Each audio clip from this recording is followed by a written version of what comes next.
we're going to talk to John. John is a fellow Canadian, and John wants to talk about CRT, otherwise known as critical race theory. Okay. John, I'll let you ask your question here, and then we can get into it. Okay. Hello, like to know, John? How do you feel about, yes, how do you feel about critical race theory? How do I feel about it? I feel neutral, I guess, in a lot of ways. I feel that it's a concept, something that is taught, and I'm learning more about it all the time. And I think that it is a particular lens to look at history. What do you mean by a particular lens to see for history? I'd like to know more about that. Well, I'm by no means like any kind of scholar, or like, my level of education is, some college, but definitely never went into big, these concepts on any kind of deeper level. I think that there's kind of different ways that people are looking at this. I think it's obviously a big buzzword right now with certain political things. I think that from what I understand about it as like a commentary or a way of looking at the stories in history, I think that it is one particular way of looking at the history of, people and how the structures have been brought, or some of the structures that society has in it. I think that personally, like, I do see some of the critique of it, that maybe it's like a bit reductionist in some ways, but I think it's a very, very valid and important part to bring about the stories from a particular viewpoint of people who actually came up in history under the particular lens. Like, does that making sense? Brady, maybe you have a better way of explaining it. For me personally, I'm very pro critical race theory. I think it's very important. If we want to even tie it back to the Bible, Jesus said, treat others the way you want to be treated. So that became a very important part to me, and that created objectivity in my life. Even though it came from a very unobjective way, it created a system of objectivity in my mind. So the way that I understand critical race theory is, how do we look at history with empathy? How do we put ourselves as the white dominant culture who's created a lot of harm? How would we want our history to be told if we weren't in this position? And so to me, it is a source of objectivity, and it's a source of empathy, and it's a source of looking at the world the way that we would want the world to be looked at if we had the same experiences as other demographics. So for me personally, critical race theory is very important and systematically creates objectivity that I also see science fiction teaching us as well. The same concepts of how do we take our culture, look at it in a way, and then allow that new perspective to create dynamic empathy that allows us to have more equity and to treat each other with humanity, to where we actually are equal, to where we are have the same opportunities in the future. That's very important to me. Yeah, that's really good. Yeah. What do you think, John, about how Brady explained that? Okay, I find that you're very passionate, but I have to tell you that you are wrong, because critical race theory is a form of indoctrination, teaching college students how to feel guilty about being who they are. It's teaching children how to be racist, and it's an evil that should be combated at every turn. So I believe that good arguments are like IKEA or Legos, that you can give me the pieces and the instructions and I can put them together for myself. When I hear you saying that it is a bad thing or whatever, let's start by defining it. You tell me what critical race theory is, and tell me how that is inherently causing people to become racist, please. Okay, it's teaching college students or even children that the most important aspect of their personalities is their skin color or their race, instead of who they are, the content of their character, or what they can do. And I know you agree that a person's moral character is more important than their skin color. You agree with me, correct? I think that's fair to say. I think also their skin color is going to affect their dynamics and their morality. And there has to be an awareness of where their privileges came from inside of that society and how the society may be conditioned to automatically keep producing more privileges for certain people and not others. But I don't understand how you can say, well, maybe to say you agree with me that moral character is important, but then you tell me stuff about privilege or about skin color. I just told you that skin color has nothing to do with it, and there is no privilege. If two people apply for a job, shouldn't the best man, the most qualified man, get the job? Do you agree with me? I mean, I think you're being extremely reductive and asking us yes or no questions afterwards. And I don't feel that your viewpoint is nuanced enough to really have a productive conversation here. Well, I am having a productive conversation. Do you agree with me that the most important thing about a person's moral character, or the most important thing about a person, is the morality, whether they're good or bad? Do you agree? I can say that, but we have to define morality, right? Yeah, I feel like these are two different conversations we're having about like the morality versus like someone's experience and what kind of things are already existing in society that are going to have an effect on how they can proceed in life and how they can move forward. I think like you're kind of picking a lot of different things all at once here. So we can talk about like how do we get people into like the right job and fit it, like, you know, and how do we have good representation on people, like what is the question here? Someone should get hired, or like what was, like, take a step back here, like what are you asking? Are you wanting to know about like the job markets and like who could get hired? And do you think that diversity is not important at all, that we should only be going based off of education or experience, or like it's a huge amount of things. We should be going only with experience and education. And it's not just the job's a problem also. I can name 2 black people in the United States who have gotten away with murder because of skin color.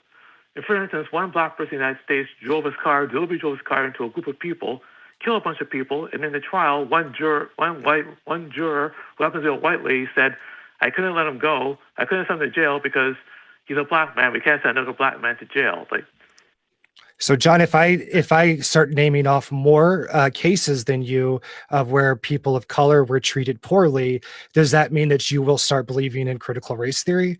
Because that's how you're treating us. Yeah. If I come up with more anecdotes than you, does that mean that you're automatically going to change your viewpoint? Because I want to be treated the way that you're treating me. Two wrongs do not make a right. You do not let a black person go off a crime because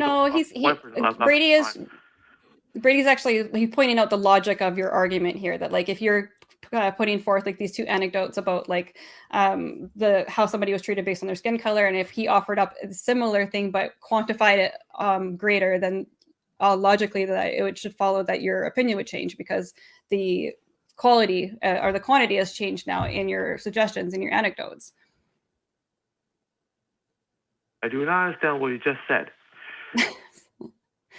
Okay, so Brady, from the way I see it, you offered an anecdote, which is just here's a story with 2, when the quality or the quantity is of 2 people that got treated this one way, and Brady's just saying, so if I showed you the opposite or something that went the opposite direction, and it was the quantity of people that were treated that way was greater, then logically your opinion should change, because now he's offered you counter evidence to what you're saying because you're offering anecdotes.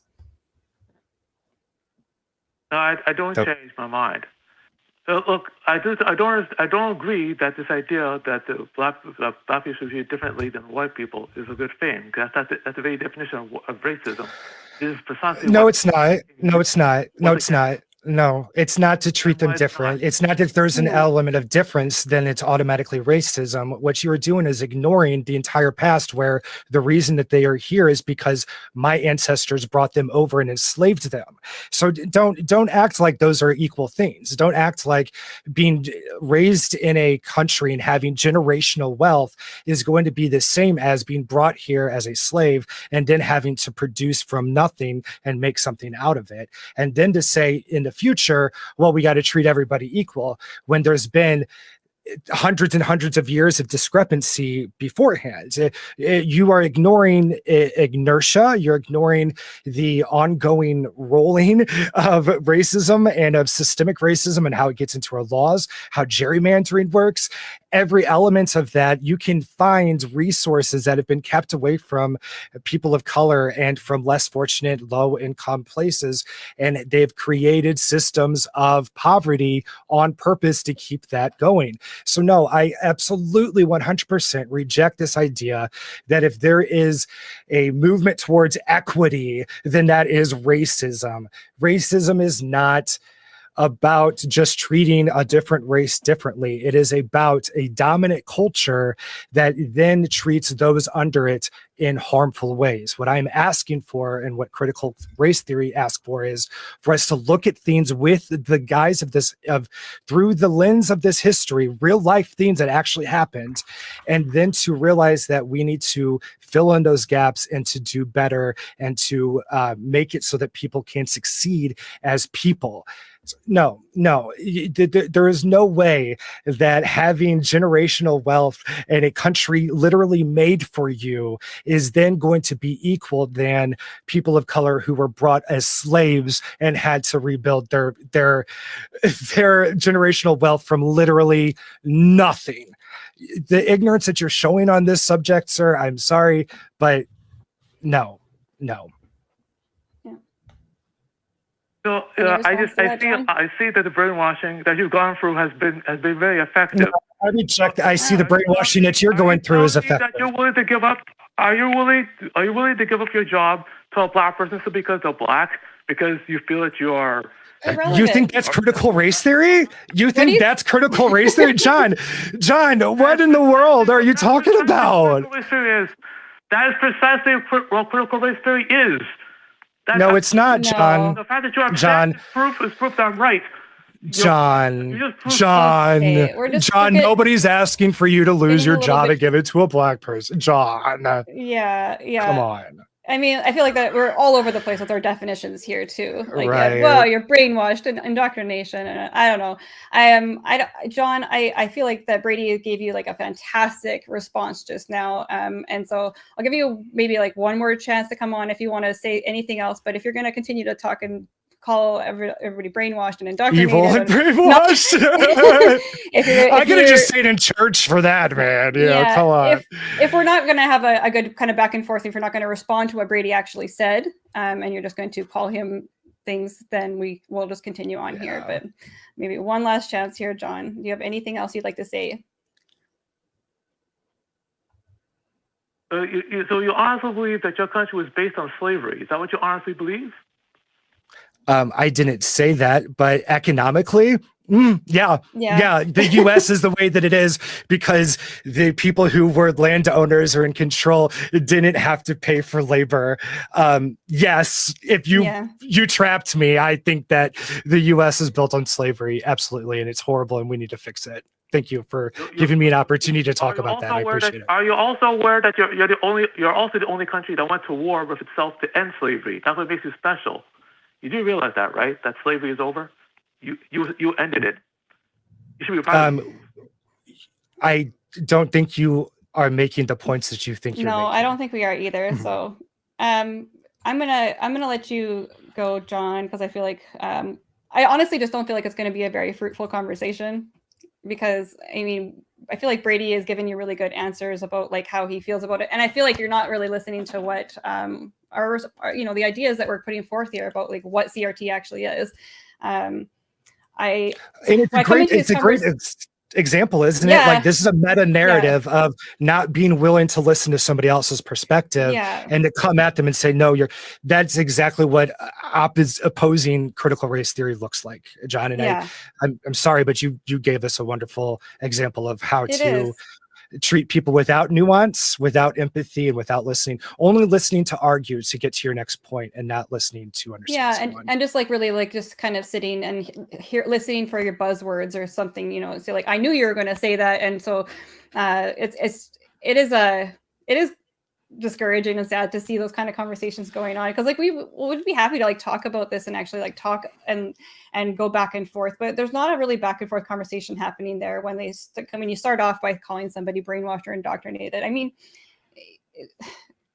even just I don't know. I don't think he was listening. I think you said some great things there, and I felt like I needed a mic drop moment, but then you just came back on and called you brainwashed. So I don't think it's really going to go anywhere. With that, I feel like the ability to listen to what somebody's saying is very underrated right now, especially in these kind of conversations. With you being Canadian and me American, what do you feel racism has looked like in your experience with the people around you? Is that something that you noticed as a Christian or afterwards? When was your awareness grown in that?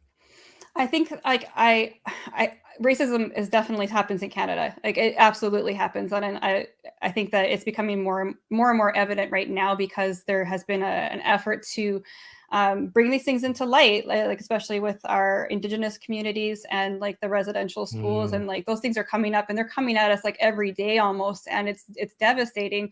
I know that in my experience growing up, it was hard for me to address the fact that like I grew up in a very, very white like centered church. I don't think that like it was very homogenous, and I was in a small town, and there just wasn't it wasn't talked about a lot that there was a certain kind of ideal for who they were looking for to be a part of our church. So it was something that was uncomfortable, but I wasn't really fully aware of how bad I guess it was until I became an adult. I also moved across the country and moved somewhere where there was a little bit more visibility in so especially like in the Indigenous culture, but also it's just a very diverse area I live in. We have a lot of people who are immigrants from other countries here, and my kids go to school in their whole school is full of different kids from all over the place, and I think it's really beautiful. Same. But it also is striking to me how different of experience my kids are having to what I had growing up. And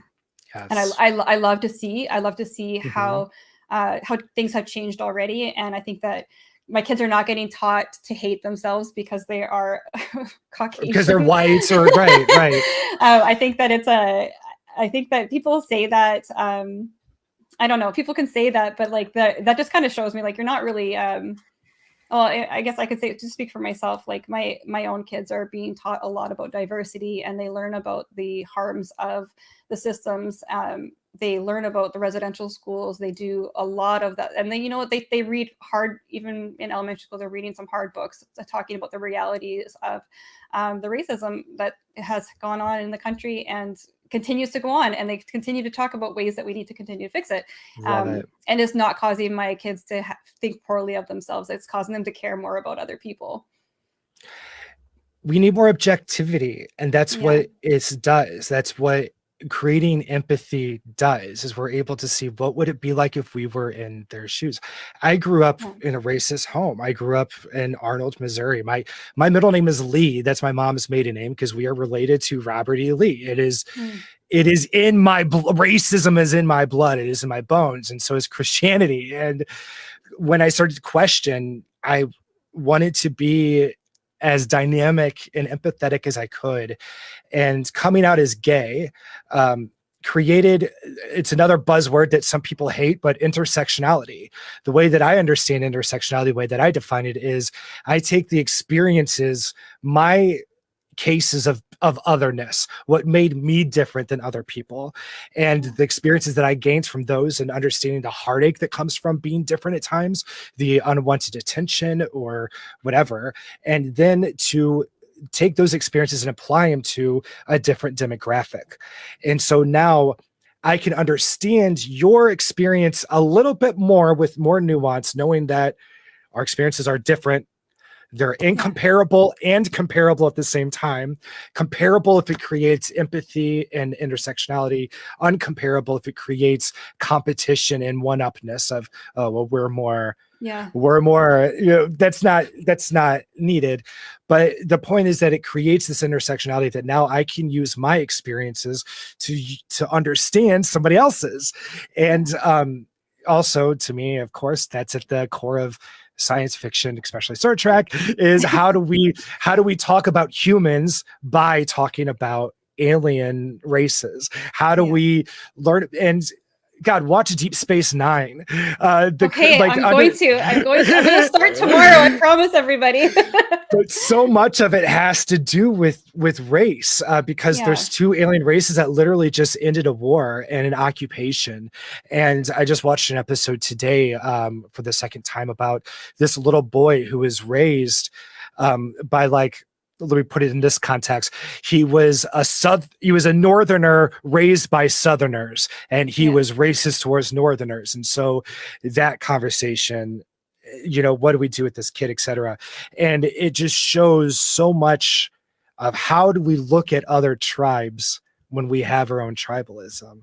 Right. And no, there's one race. It's always pretty hard for me to it's hard for me to understand how some people, like, I mean, so I'm a woman. I also have a chronic illness. I have my own experiences growing up in that. So when you're talking about using your own intersectional space in there to, like, see how it would, like, and just have an openness to hear other people's stories. Like, it seems ridiculous to me that by somebody else telling me about their experience growing up as maybe not a woman, that would somehow make me hate myself for not being, for, like, just that seems like such a twisted way to talk about what is happening when you're talking about your experiences. And, like, so I don't know. I think that narratives are really important, and it's really important to hear other people's stories. And it doesn't automatically mean that you have to, that it's an example of the tribalism, like you mentioned. Like, just because we're talking about one person or one group of people's experience doesn't mean it's not necessarily meaning that the opposite of that is bad. And I think that that's, like, a very, very clear example, like you had mentioned, of poor thinking, this black and white thinking. No, no pun intended, but this dichotomous thinking, right? Like, you can have both. Two things can be true at the same time. Racism, it can be a real problem, and you can still, love your own, your own background or whatever. Like, I'm from, my family's British. I don't have to hate the British people just because racism's real. Because you colonize the entire world. Yeah, like I could feel. I mean, it is what it is, and I don't get offended when somebody talks about that. I'm like, that's, it's part of reality of how things happen, and it's just, you can move forward having two things true at once. There seems to be a element of tribalistic information. Of white people believe, and we teach this. And this is our information, and this is what we believe. This is how we're going to tell the story. And what critical race theory is saying, well, how about we not just have the white perspective, right? Yeah. Now let's take this to fundamentalism. Let's take this to Christianity and to progressive Christianity. What would it look like if we said, well, we're going to stop accepting just Christian information? Right. And then we're going to look at it more critically and more objectively from other nuanced angles of history and people who've been harmed by the Christian movement, who realize that it's not progressive, et cetera, inherently. So it's kind of the same elements to me. Is we need to let go of our tribalistic information. It reminds me of whenever, the here in America, the Republicans literally voted on whether or not Trump's tried to steal the election, and the one on their team who said, no, that's what happened, I saw it, then they had to kick her out because her information didn't go along with the tribalistic information. Right. So then she got kicked out of that tribe, or they tried to, and it's like, what are you doing? But that's how Christianity operates. That's what faith is. It's a way to take that tribalistic information, market it, spin it, put a good spin on it, make it sound like it's really good. It's the gospel, but in reality, it's not an opportunity for everyone to thrive equally. It's not it's not equity or equality. What it is an invitation for everyone to join together under this same banner, under Christianity. And that would be like me as a white person expecting, like our caller a second ago, expecting everyone to come on under our way of telling the story under our version of history. And if you aren't believing this, you're brainwashed, but I can't articulate why. I can just tell you that you are, because you're not saying the information that I have accepted within my tribe. Wow. That was good, Brady. That was really good. Years of experience on the bad side doing it, and had to wake up like, oh, this is probably bad. I shouldn't do this. So are you, yeah, that was amazing. You just tied it all in together. That is so true. That is so true. I don't even know what to say after that. That was so good.